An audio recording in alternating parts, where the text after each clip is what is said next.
Real quick, clap it up for yourselves, please. Clap it up for y'all awesome, beautiful selves, perfect selves. Okay, a little bit about me. My name is Boomer Bennett, and I am originally from South Central California. Grew up, born and raised in the gang culture, had an amazing mom, but there were a few things that were lacking in my life. My dad, for some odd reason, chose to leave my mom when I was 2 months old. And that kind of, when I was a young guy, that kind of stirred me. Who would want to leave such an amazing, gorgeous, dedicated woman?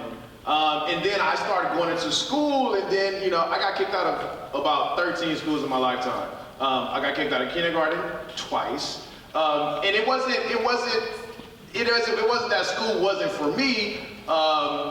It probably was I wasn't for school. Whatever the dynamic was, I found myself being, in my day and age, in the early 90s, we didn't really call it bullying. We kind of called it being picked on, right? I was dyslexic, so when doing math stuff on the board or reading books, I would always put one word in front of the other word continuously, and my teacher thought I was playing at the time, and I would get kicked out of school. I would be ridiculed for it. My skin complexion, my height, the fact I didn't have a dad, the fact that me and my siblings, we were a little without. I went to school wearing the same pair of jeans, same pair of shoes. Again, had an amazing mom, but just the circumstances of my upbringing, it kind of made me depressed. It put me in a mind state, in a space that not only did I not want to be here, I didn't want to be around the people who were in my space. So I chose to not only dive into depression, I chose to allow depression to dictate my attitude and my language toward people. So at the tender age of 11, I started to gangbang. I said, this is the best way for me, Boomer Bennett, this is the best way for me to hurt the people back, to deal with my depression, to deal with my anger and my frustration. The best way for me to do so is to join a gang. So I started gangbanging at the age of 11, and then at the age of 12, I started committing petty crime. Then I started to go in the juvenile system. From 11 to 14, I spent about 1.5 years in juvenile hall. From 15 to 18, I spent 3 years in California Youth Authority, which is prison for teenagers. And then from 20 to 32, I spent 12 years in prison. Now, all of this was fixated upon the depressed state I was in because I allowed my circumstances to move me. I allowed my circumstances to dictate. I allowed my depression to dictate some things. But because of this, when I was in prison, I was like, there were things that started to click. There were moments in my prison, definitely when I was on lockdown. Listen, I hope none of y'all go to prison because lockdown sucks. Not only does lockdown sucks, the food sucks on lockdown. But during my stay in prison, there were some things that I started to come to grips with. One of the things that I came to grips with was this. That, Boomer, for the majority of your life, you've been allowing the circumstances to dictate your movements. I was allowing the circumstances of my life to dictate the outcome and dictate my language and to dictate my personality and to dictate the kind of people I chose to surround myself with. Then and there, I was like, nah, I'm cool. But I also come to understand something about depression. And this is one of my first points. Depression is selfish. Depression is very, very selfish. Depression wants you to think about your loss. Depression wants you to live in your pain. Depression wants you to live in your hurt. Depression wants you to live in your anxiety. Depression wants you to live in your insecurity. Depression wants you to wake up and make your bed in the places that other people are and the places that you aren't.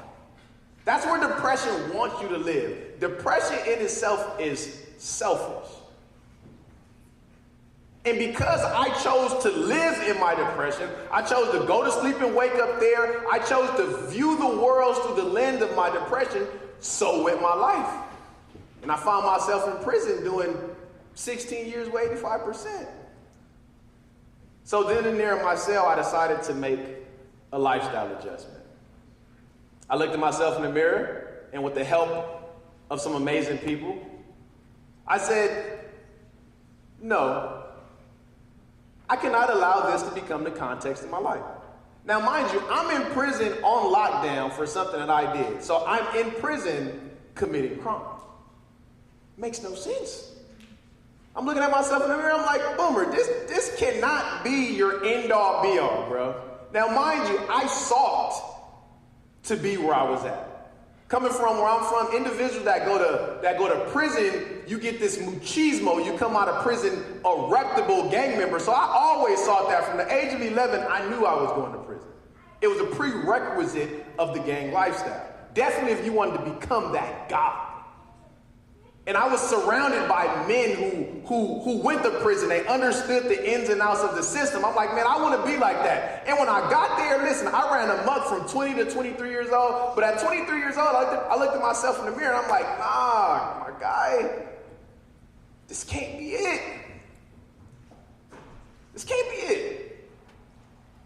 So I told myself no, and I said, man, I'm gonna stop thinking as if I'm the center of the universe. I'm gonna stop thinking that my hurt is the only hurt that matters. My tragedy is the only tragedy that matters. Like I'm the only one who's been a victim. You know what, Boomer? We're gonna stop focusing on ourselves, but we're gonna start focusing on other people. I'm gonna start focusing on what other people are going through rather than diving into and getting lost in my hurt and my pain. Now, I will tell you guys this. It is very difficult to care for other people in prison. It is very difficult to care for other inmates in prison. Definitely on a level 4 prison yard. Level 4 prison yard is the worst prison yard in California. California got level 1, 2, 3, and 4. Level 1 is for like people who got caught jaywalking and owed a speeding ticket. Level 2 is for people who committed petty crime. Level 3 is for individuals who committed like battery or assault. And level 4 was for individuals like me. However, on this level 4 prison yard that I've been on for 3 years now, and individuals know my character. Individuals know that that's G Blue from Shotgun Crip. He do not care about anything else. But on this lockdown, I decided to make a lifestyle adjustment to care for other people. So I tested it out. And I chose to care for the individuals who hated me the most, the individuals who I once hated the most. In prison, I chose to look out for the interests of the people group that hated me and I once hated them. Now, did it go good? The first time it didn't go well. Second time it didn't go well either. However, they seen that I was determined. I was willing to let them know, like, listen, bro, I don't live in that space anymore. I no longer live in that space. I no longer live there. But what I also had to figure out is this. Once they started to accept the fact that, oh, this guy is really legit, he's really not that gang guy anymore, he's a different person, he's a new man, he's a new creation. Although they started to accept this, there was a couple things I needed to accept in order for me to become the best at it. The one thing I needed to accept is this. Boom, you gotta start forgiving people. You gotta start forgiving people, man.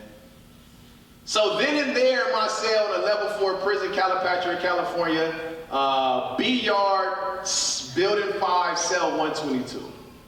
I started to forgive everybody. I forgave my dad, a guy I've never met in my life. I forgave the dude for leaving me and my mom. I forgave family members who did stuff they probably didn't even know that I was mad at them about it.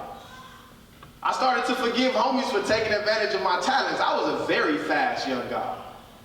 I think I still hold records in junior high and high school. I was very, very fast. But instead of the homies telling me like, man, make sure you go to school, I got my claim to fame because I was the one person in the hood who was gonna get away from the police. No doubt about it. So I started to forgive people, and I figured out when I started to forgive people, like this hurt and pain and anger that I had, this resentment I had towards people, it just like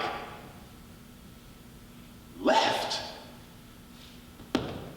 It left. And now that space in my heart that the unforgiveness was taken up, I can start to feel that with serving other people. I can start to feel that with looking out for the interests of other people and not only looking out for my own interests.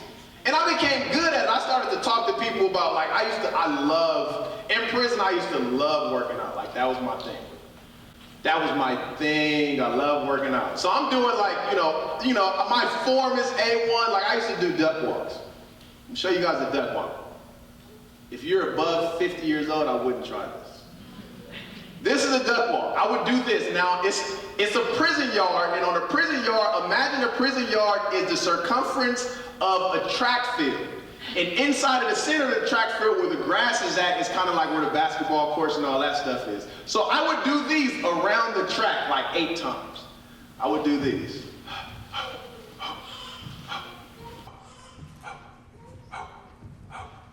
By myself. I didn't like working out with people when I was a gang member. And then I would do crab walks like this all day long. Now, mind you guys, my legs are amazing. As y'all can tell. I started to do those, and then I started to do a couple other unique exercises that individuals in prison didn't see yet. And then now my interest is now into you now. I no longer want to be the buffest guy, although I kind of was. I don't want to be that guy anymore. I want to look out for your interests. So individuals who are asking me about working out, I'm starting to offer advice. Matter of fact, I'm starting to tell them to come work out with me. Now, this is me, Boomer, on a level 4 prison yard, which is one of the most racial places in California, in the United States. I'm starting to tell other races, listen, this is how you do this. This is how you fix your form. People's minds are blown, ladies and gentlemen, because I'm breaking protocol. However, my purpose tells me to not only look out for my own interests, but for the interests of others. And if your interest is in working out, and it'll keep your mind off of your anger, your pain, and the violence and all of that kind of stuff, who am I to refuse you that? So I did a good job at it. It was amazing. But, again, as I went back to my cell, I'm starting to pat myself on the back, another thought comes to my head, like, Boomer, is there anything that you need to get rid of in order for you can become a better version of yourself? I'm like, let me think. Yes, there is. Second point, responsibility. Taking responsibility for your actions gives you clarity. Somebody write that down and post it for me. Taking responsibility for your actions gives you clarity. Now, listen, y'all, I've been going to jail since I was 11, and I've been getting kicked out of school since I was 4. I had to take a lot of responsibility. I called people, apologized. I wrote letters, even inmates that I've wronged. I wrote them letters and talked to them about, them forgiving me. And a lot of people didn't forgive me. A lot of people was like, bro, I don't care about you changing your life, so what? And that wasn't the point, was for them to get them to forgive me. I just want to take responsibility for me hurting you. And then the last piece of forgiveness or being responsible, I had to take responsibility that I squandered my talents. I'm the oldest of 4 brothers. Why am I in prison doing 16 years with 85%? What are my little brothers going to do? So I had to grasp the fact that me being responsible was not only me owning up to my responsibility, but it was not only acknowledging it, but now doing something about it. No, I can't make up for all the time that was lost, but I can start. And when I started to take responsibility for my actions, I found a superpower. I found a superpower. It was literally like I put on a cape and it had the boomer on it. The superpower was this. Once we as a community, as neighbors, as individuals start taking responsibility for our actions, nobody can hold us prisoner to those no more. Nobody can hold those things over my head. I don't gotta lose sleep about it no more. Man, dude, I just did that and to that. I don't have to lose sleep no more. Why? Because I took responsibility for it. Not only did I take responsibility for the individual, I took responsibility for myself. Like, Boomer, bro, that was not cool. What could you have done different? And the superpower was this. Now that I started to take responsibility for my actions, I understood this, that I had a sense of humility that came with being responsible and forgiving people, but also there was a sense of boldness that I could do it. And then responsibility, boldness, and humility started to live together. I didn't think humility and boldness can live together, but it started to live together. And this is where I found my superpower at. Like, once I developed humility and boldness together, I took off. I launched. And then I started to help out correctional officers. I started to help out the nurses. I started to help out the blacks, the Mexicans, the Hispanics. I started to help out everybody who would come to me. And then people stopped coming to me for physical advice. They started coming to me for emotional advice. Because I understood, I made a lot of my criminal mind decisions based on emotions. So if you don't control your emotions will dictate you. Then people start coming to me for a mental stability. Boomer, what do you think about this? How should I go about this? What is my flow of thinking with this? And then after the mental, people started coming to me for spiritual advice. I became like a prison guru of sorts. And I enjoyed it. Not because I was the guy, it's because I'm the guy giving everybody everything. And I'm not receiving nothing. They're not paying me. We don't got money in prison like that. What, they gonna pay me in top ramen? I don't got that. We don't got that kind of flex in prison like that. But I adjusted my lifestyle, and it was like I found what I was created to do. I found what I was created to do. And then I looked back when I was in prison. I looked back in my cell. I switched roommates, and I look back in my cell, and I'm thinking on my bunk. I used to have the top bunk, and now I'm on the bottom bunk, and I'm thinking, I'm like, bro, did you find it? Did you find your meaning?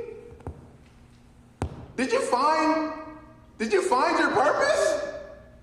Did you find what you were finally good at? Now, I was good at gangbanging, but from a negative perspective. It's because I used all of my depression, I bundled up my hurt and my anxiety and all of that kind of stuff, and I became a Tasmanian devil and a menace to society. However, in this lifestyle, from this perspective, all I did was give of myself, and I was blessed for it. I was blessed for it. So from my perspective, Boomer, the guy that nobody ever wanted to be around,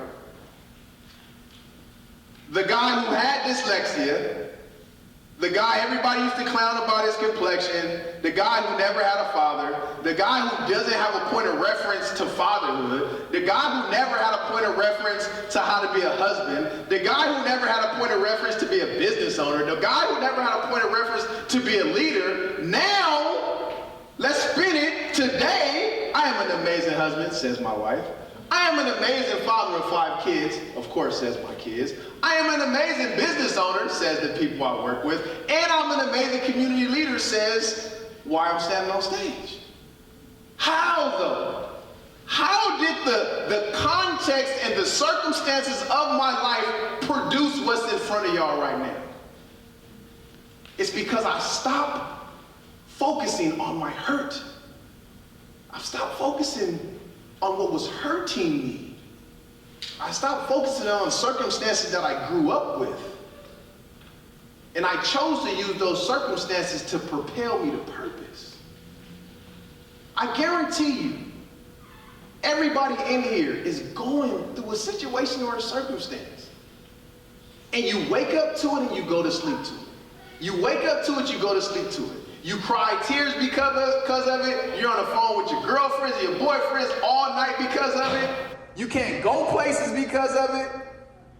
You are deciding, consciously or subconsciously, you are deciding to live in your hurt. You're deciding to live in your depression.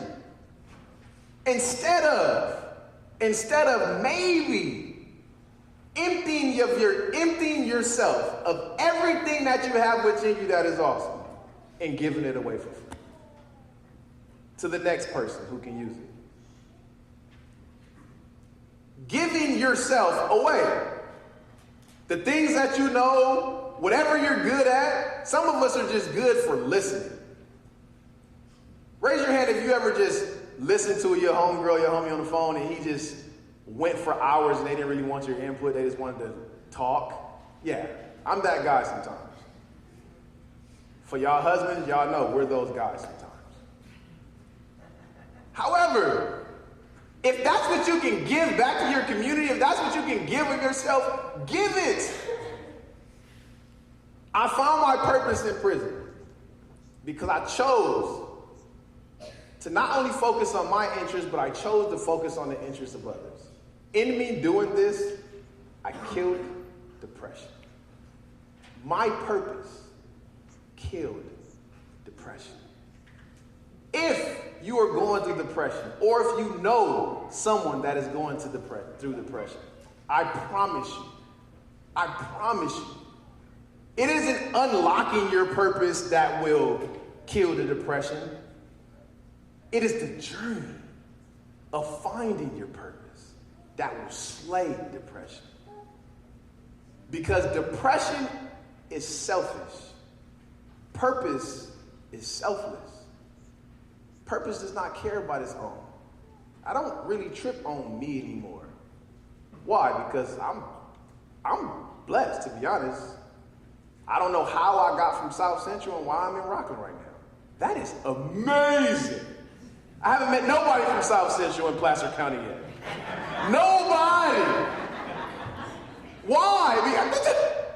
I have to ask my question, why is that? It's because of the nuts and bolts of the journey I went on that led me and my wife and my family here. I can't deny that. I can't hold that in. I can't be like, you know what, this is the secret sauce. I'll charge you $19.99. Go to my ebook. Like, no, this is, I'm giving this away so freely that I hope that as I give it away freely, you guys go and give it away freely. In our communities, in our societies, in our schools, in our governments, in our marriages, in our businesses, in our fatherhood, in our husband, it becomes better. Why? Because I'm choosing today to look out for your interests. And this is what I found. This is the secret. In us looking out for someone else's interest, our interests will be taken care of. That's the way it works. Bro, my wife is gorgeous. I don't deserve that woman. I don't. I got 5 kids, bruh. I don't deserve 5 kids. Like, I didn't seek that out. Like, hey, I want to have 5 kids when I get older. No. But as I poured myself out, it was just given. I met this girl at a church service, and she was looking at me. I was looking at her. Years later, we just had our baby Shiloh 2 weeks ago. We just popping them out, y'all. We just having kids. We got 5 of them things. We got 5 of them. But our view is we're literally, our view of service is, man, listen, I'm an awesome father. She's an awesome mother. I'm an awesome husband. She's an awesome wife. How can we not introduce kids to that? How can we not introduce kids to that? And then in us raising kids, and our kids will produce the same thing, and it would become a generational thing. Once upon a time, people knew Boomer Bennett for death, recklessness, anger, violence, stupidity. Today, people know me and my wife for giving and serving others and doing it to no end. That's what killed my depression. So I would say this is my homework assignment to you guys. I know y'all hate homework, but y'all gonna do it anyway. This is my homework assignment to you guys. What killed my depression was purpose. My purpose was serving others. My homework assignment to you, as we leave this place after the next amazing speaker, as we leave this place, go serve somebody. Without expecting nothing in return. Just give of yourself. Just give of yourself. And for those of you guys who are into extra credit, the extra credit assignment is go serve somebody you know doesn't like you and you don't like them. If you want to speed this purpose thing forward. That's how we get there. Not only as individuals, but also as a community. Thank you, guys.